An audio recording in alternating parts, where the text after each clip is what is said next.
देश में हो रही हैं और हमारे बाजार में उसका ज़बरदस्त रिएक्शन देखने को मिल रहा है।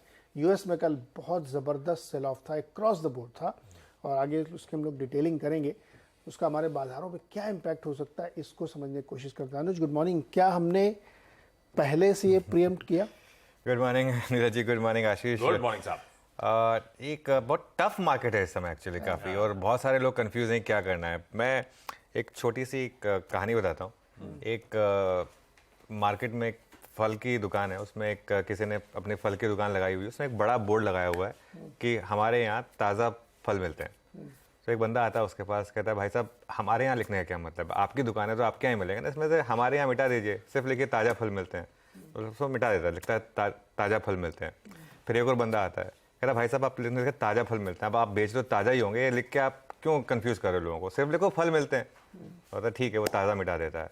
फिर तीसरा बंदा आता है, कहता भाई साहब इतनी बड़ी फलों की दुकान है और तो कुछ है नहीं यहाँ पे, तो फल मिलते हैं क्यों लिखा आपने, इसको मिटा दो। तो उसको ही मिटा देता है। फिर चौथा बंदा आता है, कहता भाई साहब इतना बड़ा बोर्ड लगाया हुआ है, इस पर कुछ लिख तो बेसिकली बात यह है कि इस मार्केट ऐसे कंफ्यूजिंग स्टेट में है।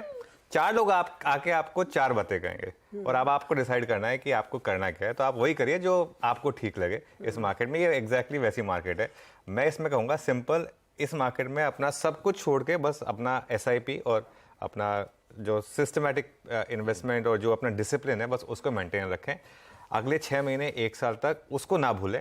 मार्केट जितना भी करेक्ट हो, कुछ भी हो, कोई टेंशन नहीं है। लॉन्ग टर्म के प्लेयर बनिए, यहाँ पर मार्केट में बहुत पैसा बनेगा। खैर, मैं एक आज चार्ट ऑफ द डे के साथ शुरुआत करूंगा। वो चार्ट अगर बन गया है तो जरा एक बार स्क्रीन पर दिखा दीजिए मुझे। ये डॉलर इंडेक्स का 1 साल का चार्ट है। देखिए नीरज जी, ये आप भी ऑब्वियसली इसको काफ़ी अच्छे से फॉलो करते हैं। ये अब ब्रेकआउट पे है और इसने, मुझे आपके साथ वो चर्चा याद आ रही है जब ये 100 ब्रेक करने को तैयार था, हमने डिस्कस किया था कि नहीं ब्रेक करेगा, 100 नहीं ब्रेक करेगा क्योंकि वो US के लिए सुसाइडल होगा। तो यहाँ से डॉलर में बड़ी रैली आएगी, वो आई।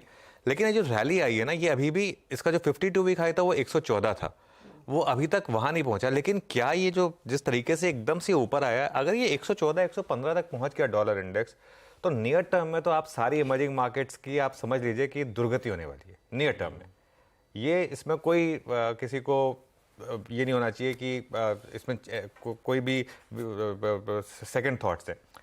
और ये ग्लोबल रीसेट है। इसमें नॉर्मली हम भी इसमें हिस्सा बनते हैं, और एक ग्लोबल रीसेट जो है, जो ग्लोबल मार्केट का वैल्यूएशन का रीसेट है, ये डॉलर इंडेक्स जिस तरीके से बढ़ा है और मोर इंपॉर्टेंटली बॉन्ड यील्ड्स जिस तरीके से बढ़े हैं यूएस में जो बॉन्ड यील्ड्स जिस तेजी से बढ़े हैं, उसका एक रीसेट है।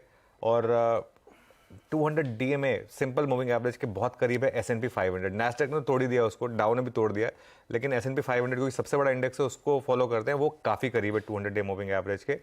बस इसमें एक चीज़ है, अब ये सब चीज़ें हैं ग्लोबल वीकनेस, हमारे यहाँ स्ट्रेंथ है काफ़ी। मैं एक और चीज़ पढ़ रहा था, अभी टमाटर के प्राइसेस फॉर एग्जांपल 5-6 रुपए पर आ गए थे, वो जो 200 रुपये हमने देखा था। तो वो जो इन्फ्लेशन का एक बहुत बड़ा हमको एक झटका लगा था, वो उतना ही सॉफ्ट भी होगा आगे जाकर, तो वो एक आगे जाके हमारे लिए फेवर में होगा। और अब हम ETF के पैसे पर इतना डिपेंड नहीं करते जितना हम 10 साल पहले ETF के पैसे पर डिपेंड करते थे, उतना हम इतना डिपेंडेंट नहीं है। नॉर्मली इस तरीके की जो करेक्शन होती है ना, वो बेस्ट बाइंग अपॉर्चुनिटी होती है।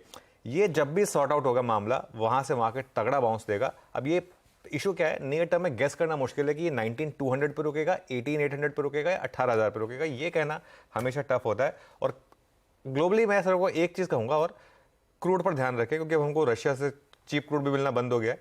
तो क्रूड जो 94-95 पर आया, ये अगर 100-105 क्रॉस करेगा तो ये मैक्रो पर एक बड़ा ट्रबल होगा। इसमें बस मुझे एक रिलीफ लग रहा है, गोल्डमैन सैक्स ने जो इतना ऊंचा टारगेट दे दिया क्रूड का। नॉर्मली जब भी वो कहते हैं ना कि क्रूड 100 जा रहा है, 150 जा रहा है, 200 जा रहा है, वो टॉप आउट हो जाता है क्रूड वहां पर।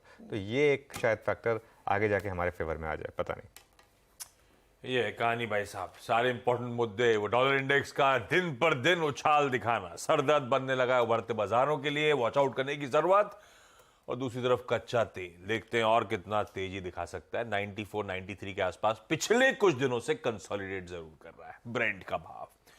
खैर, संकेत दिक्कत भरे हैं थोड़े से, वो आपको सुबह से स्क्रीन पे नजर आ रहा होगा, उन पे डिटेल में जाऊंगा, समझूंगा किस तरह के क्यूज हैं और कैसे अब हमारा अप्रोच